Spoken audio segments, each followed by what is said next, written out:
money jitters? Ask the obliging Bank of America for a jar of soothing instant money, M-O-N-E-Y, in the form of a convenient personal loan.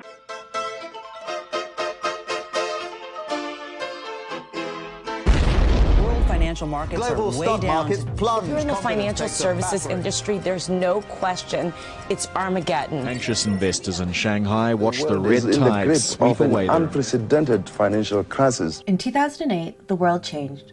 Financial markets collapsed. Tens of trillions of pounds were lost, and 30 million people lost their homes. People wanted to know who was responsible. The general consensus was the bankers. Wall Street, it crashes, and people starve, people lose their jobs. We're very angry at Wall Street. Hollywood grabbed this idea and ran with it. Nobody knows if the stock is going to go up, down, sideways, or in circles. The point is, ladies and gentlemen, that greed is good. There's one thing wrong with this story. My dad is a banker. He's always been distant, but there when I needed him. Now I want to know, was he partly responsible for this crash? Was my dad to blame? My name is Julian Shaw. In 2008, I was the global head of market risk for Barclays Capital.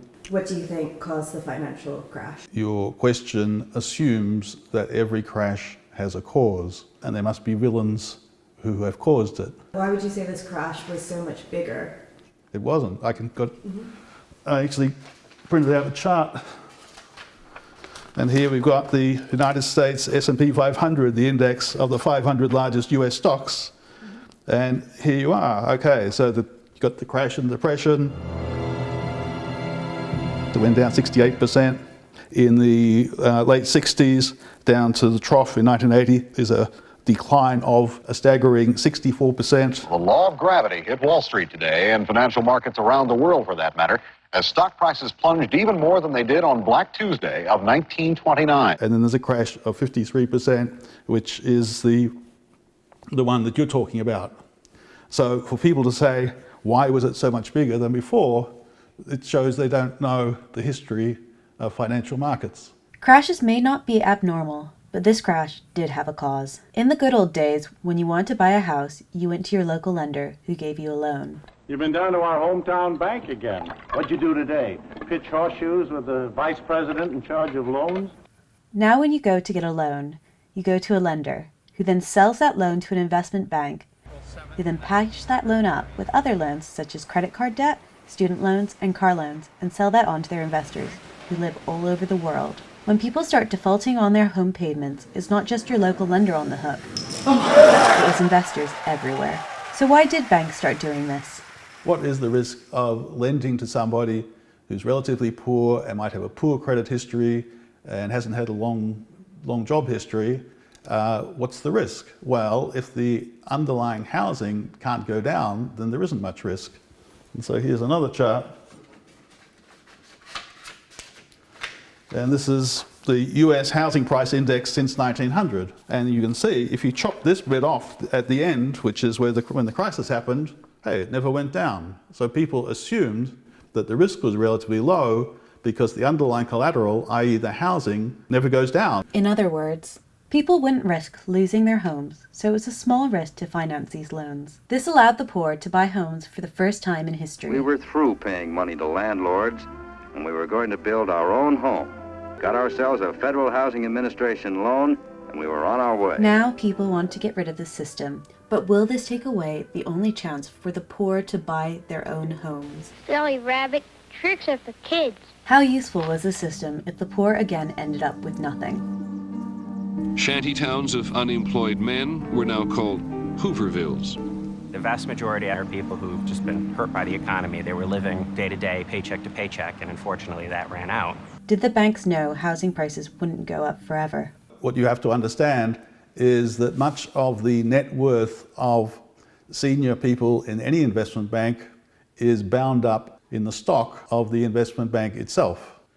Okay, so Lehman Brothers, for example, the stock ended up worthless. The people who ran it had their wealth reduced, I think in some cases, by 90%. But we are told they must have known. Anyone can see that there's a real estate bubble.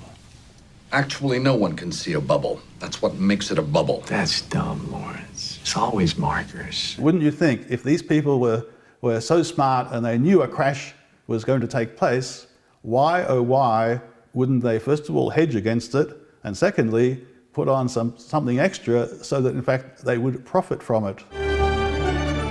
Former Merrill Lynch CEO Stan O'Neill is ousted from his job as #1 at the brokerage firm. O'Neill will depart with over $160 million of stock and retirement funds. After Merrill collapsed, O'Neill was allowed to retire, and the company gave out $3.6 billion in bonuses.